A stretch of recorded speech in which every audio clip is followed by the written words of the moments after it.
Hi hello ಎಲ್ಲರಿಗೂ ನಮಸ್ಕಾರ. Welcome to my YouTube channel ಕನ್ನಡತಿಯ ಕಥಾಸುದೆ. ಹೃದಯ ಬಡಿತ ಇದು ನಿಂದೇನೆ ಭಾಗ 52.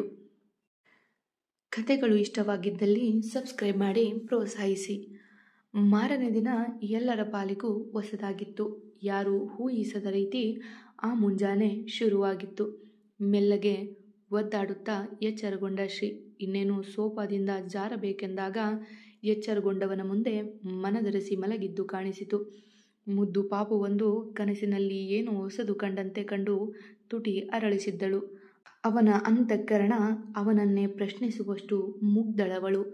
ಅವಳ ನೋಡುತ್ತಾ ಕಳೆದವ ಅವಳು ಏನೂ ತಿಂದಿಲ್ಲ ಎಂಬುದು ಅರಿವಾದಾಗ, ಚಾರು ಏಳು ಟೈಮ್ ಆಯಿತು, ರಾತ್ರಿನೂ ಊಟ ಮಾಡಿಲ್ಲ, ಟ್ಯಾಬ್ಲೆಟ್ ತಗೋಬೇಕು ಎಂದು ಅವಳ ತಲೆ ಸವರಿ ಎಚ್ಚರಿಸಿದ.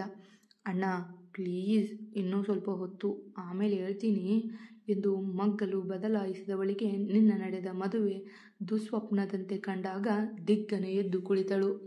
ಚಾರು, ಮುಖ ತೊಳೆದು ಬಾ, ನಾನೇನಾದರೂ ತಿನ್ನೋದಕ್ಕೆ ಮಾಡ್ತೀನಿ ಎಂದು ಮತ್ತೇನೂ ಹೇಳದೆ ಅಲ್ಲಿಂದ ಹೊರಟ. ಅವನೋದ ದಾರಿಯನ್ನೇ ನೋಡುತ್ತಾ ಕುಳಿತವಳ ಕಣ್ಣಿಂದ ಬಿಟ್ಟು ಬಿಡದಂತೆ ನೀರು ಜಾರಿತು. ಇದೇ ಮನೆಯಲ್ಲಿ ನಮ್ಮಿಬ್ಬರ ಸುಖ ಸಂಸಾರದ ಕನಸು ಕಂಡಿದ್ದೆ ಎಂದು ಕಣ್ಣು ಒರೆಸಿಕೊಂಡವಳು ಎದ್ದು ಸ್ನಾನಕ್ಕೆ ನಡೆದಳು. ಅವಳು ಸಾಧಾರಣವಾಗಿ ತಯಾರಾಗಿ ಕೆಳಗೆ ಬರುವಷ್ಟರಲ್ಲಿ ತಾನೇ ಕೈಯಾರೆ ಬಿಸಿ ಬಿಸಿ ವೆಜ್ ಬಿರಿಯಾನಿ ಮಾಡಿದ್ದ ಶ್ರೀ ಎಂದು ಇಲ್ಲದ ಪ್ರೀತಿಯ ಈಗ ತೋರುತ್ತಿದ್ದನವ. ಆದರೆ ಅದಾಗಲೇ ಚಾರು ಬಹುದೂರ ಸಾಗಿಯಾಗಿತ್ತು ಅವನ ಹೃದಯದ ಕೋಟೆಯಿಂದ. ಚಾರು, ಬಾ, ತಿಂಡಿ ಬಿಸಿ ಇದೆ, ತಿಂದ್ಬಿಡು, ನಾನು ಸ್ನಾನ ಮಾಡಿ ಡ್ಯೂಟಿಗೆ ಹೋಗ್ತೀನಿ ಎಂದು ತಟ್ಟೆಗೆ ಬಡಿಸಿದ. ಅವಳು ಮರು ಉತ್ತರ ನೀಡದೆ ಬಾಗಿಲ ಕಡೆ ಹೊರಟಾಗ, ಚಾರು ಪ್ಲೀಸ್ ಹಠ ಮಾಡಬೇಡುವೆ, ಟ್ಯಾಬ್ಲೆಟ್ ಇದೆ ತಗೋಬೇಕು ಎಂದು ಅವಳ ಕೈ ಹಿಡಿದ.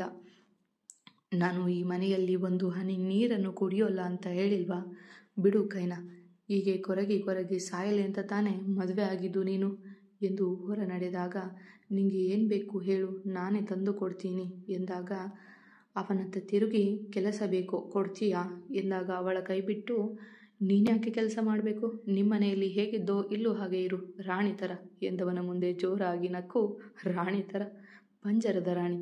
ಅವರು ಪ್ರೀತಿಯಿಂದ ಪಂಜರದಲ್ಲಿ ಇಟ್ಟರೂ ನಂಬಿಕೆ ತೋರಲಿಲ್ಲ. ಈಗ ನೀನು ನಂಬಿಕೆನೂ ಇಲ್ಲ, ಪ್ರೀತಿನೂ ಇಲ್ಲ ಎಂದು ತನ್ನ ನಗು ಹೆಚ್ಚಿಸಿದಾಗ ತಲೆ ತಗ್ಗಿಸಿದ.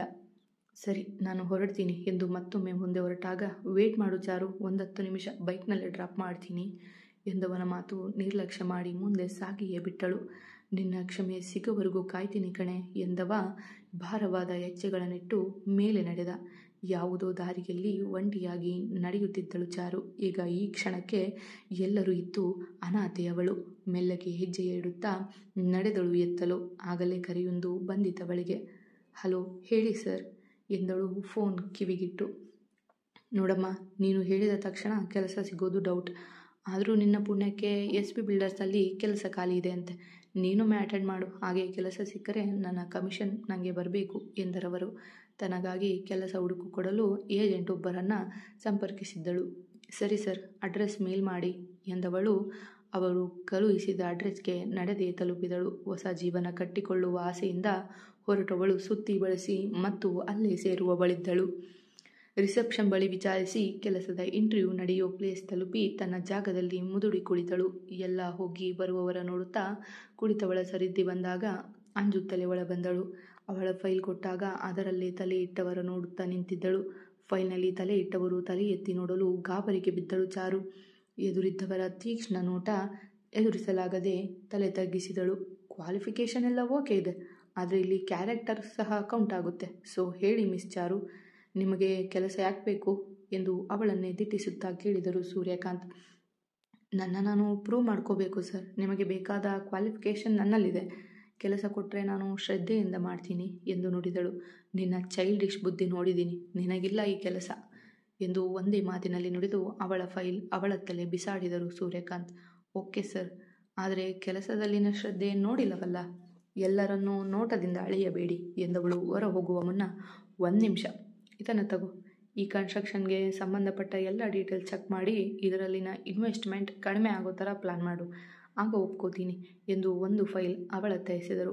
ಐ ವಿಲ್ ಪ್ರೂವ್ ಎಂದು ಫೈಲ್ ಎತ್ತಿಕೊಂಡು ಹೊರ ಬಂದ ಚಾರು ಋಷಭ್ ಕಣ್ಣಿಗೆ ಬಿದ್ದದೆ ಶ್ರೀಯ ವಿರುದ್ಧ ಕಂಪ್ಲೇಂಟ್ ಹೇಳಲು ಬಂದಿದ್ದಾಳೆಂದು ಭಾವಿಸಿ ಅಲ್ಲಿನ PA ಒಬ್ಬರ ವಿಚಾರಿಸಿದಾಗ ನಡೆದುದ ವಿವರಿಸಿದ ಅವನು. ಹೋ, ಕೆಲಸಕ್ಕೆ ಕೇಳೋಕೆ ಬಂದಿದ್ದಾ? ಆದರೆ ಯಾಕೆ? ಅಣ್ಣ ಏನಾದರೂ ಹೇಳಿದ್ನಾ ಎಂದು ತನ್ನಣ್ಣನಿಗೆ ಫೋನ್ ಮಾಡಿದ. ಅಂದು ಸ್ಟೇಷನ್ ಹತ್ತ ಬಂದಿದ್ದ ಶ್ರೀ. ಆದರೆ ಯತೀಶ್ ಚಂದ್ರ ಅವರು ಬಂದಿರಲಿಲ್ಲ. ಅವನು ಬಂದಿದ್ದೇ ಗುಸುಗುಸು ಶುರುವಾಯಿತು ಅಲ್ಲಿ. ಆದರೂ ಗಮನ ಕೊಡದೆ ತನ್ನ ಕೆಲಸದಲ್ಲಿ ತೊಡಗಿದನವ. ತಮ್ಮನ ಕರೆ ಬಂದಿತ್ತು. ನಡೆದ ಎಲ್ಲ ವಿಷಯವ ಬಿಟ್ಟು ಬಿಡದೆ ವಿವರಿಸಿದ ಶ್ರೀ. ಆದರೆ ಆ ವಿಚಾರಗಳು ಬೀಳಬಾರದ ಕಿವಿಗೆ ತಲುಪಿದ್ದವು. ಸರಿ ಅಣ್ಣ, ಆದರೆ ಅವಳು ಹುಷಾರ್ ಕಣೋ, ಇದೆಲ್ಲ ಅವರಿಗೆ ಅಭ್ಯಾಸ ಇಲ್ಲ ಎಂದಾಗ ನಾನೇನು ಮಾಡಲಿ? ಬೇಡವೆಂದರೂ ಅವಳೇ ಕೆಲಸ ಮಾಡಬೇಕು ಅಂತ ಬಂದಿದ್ದಾಳೆ. ಇರಲಿ ಬಿಡು, ಉಳಿದದ್ದು ಮನೆಯಲ್ಲಿ ಮಾತನಾಡುವ ಎಂದು ಕರೆ ತುಂಡರಿಸಿದವನ ಪೂರ್ತಿ ಲಕ್ಷ್ಯ ಮಡದಿ ಎತ್ತಲೆ. ಇಂದು ಕೆಲಸ ಮಾಡದವಳು ಇಂದು ಕೆಲಸಕ್ಕೆ ಹೋಗಿದ್ದಾಳೆ. ಅದು ಅವನ ಅಪ್ಪನಂತ ಕೋಪಿಷ್ಟನ ಕಂಪನಿಗೆ. ಅದ್ಯಾಕೋ ಮಡದಿ ಕಾಣುವ ಬಯಕೆ ಕಾಡತೊಡಗಿತವನಿಗೆ. ಮನೆಯಲ್ಲೇ ಇದ್ದರೆ ತಂಗಿಯ ನೆನಪು ಕಾಡುತ್ತದೆ ಎಂದು ಕೆಲಸಕ್ಕೆ ಬಂದಿದ್ದ ರಿಷಿ. ಅವನನ್ನು ಕಂಡಿದ್ದೇ ಓಡಿ ಬಂದಳು ಸಂಹಿತ. ವಾರಗಳಿಂದ ಅವನನ್ನು ನೋಡದೆ ಇದ್ದಳಲ್ಲ. ಸರ್, ಇಷ್ಟು ದಿನ ಎಲ್ಲಿ ಹೋಗಿದ್ರಿ? ನಾನು ನಿಮ್ಮನ್ನು ಎಷ್ಟು ಮಿಸ್ ಮಾಡಿಕೊಂಡೆ ಗೊತ್ತಾ ಎಂದು ಅವನು ಬೈಕ್ ಪಾರ್ಕ್ ಮಾಡುವಾಗಲೇ ಬಂದು ನುಡಿದಳು. ಆದರೆ ಅವನೇನು ಹೇಳುವ ಮುಂದೆ ನಡೆದ. ಸರ್, ನನ್ನ ತಪ್ಪಿನ ಅರಿವಾಗಿದೆ ಸರ್, ಕ್ಷಮಿಸಿಬಿಡಿ, ದುಡುಕು ಬುದ್ಧಿ ಎಂದು ಅವನ ಹಿಂದೆಯೇ ಹೆಜ್ಜೆ ಹಾಕಿದಳು. ಸಂಹಿತ, ಹೇಳುವುದೆಲ್ಲ ಹೇಳಿಯಾಗಿದೆ. ದಯವಿಟ್ಟು ನನ್ನಿಂದ ದೂರ ಇರಿ. ನನ್ನ ಒಬ್ಬ ಕಾಮುಕನಂತೆ ನೋಡಿದ್ರಲ್ಲ, ಅದಕ್ಕಾಗಿ ಅಷ್ಟೇ ನಿಜ ಹೇಳಿಸಿದ್ದು. ನಿಮ್ಮ ಪ್ರೀತಿ, ನೀವು, ನನಗೆ ಎರಡೂ ಬೇಡ. ನನ್ನಿಂದ ದೂರ ಇದ್ದಷ್ಟು ನಿಮಗೆ ಒಳ್ಳೆಯದು ಎಂದು ದಡದಡನೆ ಅಲ್ಲಿಂದ ಸರಿದು ಹೋದ.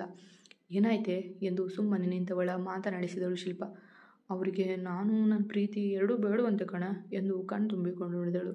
ನೀನು ಬೈದದ್ದು ಹಾಗೆ ಇತ್ತಲ್ವಾ? ಇರಲಿ ಬಿಡು, ಬಾ ಈಗ ಕ್ಲಾಸ್ ಕೇಳುವ. ನಾಳೆಯಿಂದ ಬೇರೆ ಪ್ಲಾನ್ ಮಾಡೋಣ ಎಂದು ಅಲ್ಲಿಂದ ಕರೆದುಕೊಂಡು ನಡೆದಳು. ಆದರೆ ಅವರಿಬ್ಬರ ಪ್ಲಾನ್ ಮತ್ತಾರ ನೋವಿಗೆ ಕಾರಣ ಆಗುವುದರಲ್ಲಿತ್ತು. ಏನು ಮಾಡ್ತೀಯ ಮಗನೇ ಈಗ? ಕೈಯಿಂದ ಬಂದ ತುತ್ತು ಬಾಯಿಗೆ ಬರಲಿಲ್ಲ ಎಂದು ಕೋಪದಿ ನುಡಿದ ಗುರುರಾಜ್. ಪ್ಲಾನ್ ಬಿ ರೆಡಿ ಇದೆ ಅಪ್ಪ. ಮೊದಲನೇ ಅಸ್ತ್ರ ಶಾರು ಆದರೆ ಎರಡನೇ ಅಸ್ತ್ರ ಬೇರೆನೇ ಇದೆ ಎಂದು ಗಹಗಹಿಸಿ ನಕ್ಕ. ಏನೋ ಅದು ಎಂದು ಮದ್ಯವನ್ನ ಬಾಯಿಗೆ ಹಾಕಿಕೊಂಡು ಕೇಳಿದವರ ಮುಂದೆ ಫೋಟೋ ಇಟ್ಟವ ಸಮನ್ವಿ ಶ್ರೀವಾತ್ಸವ್, ನನ್ನ ಎರಡನೆಯ ಬಾಣ ಎಂದು ಜೋರಾಗಿ ನಕ್ಕಿದ್ದ. ಹಾಗೆ ಆ ಫೋಟೋಕ್ಕೆ ಬೆಂಕಿ ಇಟ್ಟಿದ್ದ. ಮತ್ತೆ ಸಿಗುವ.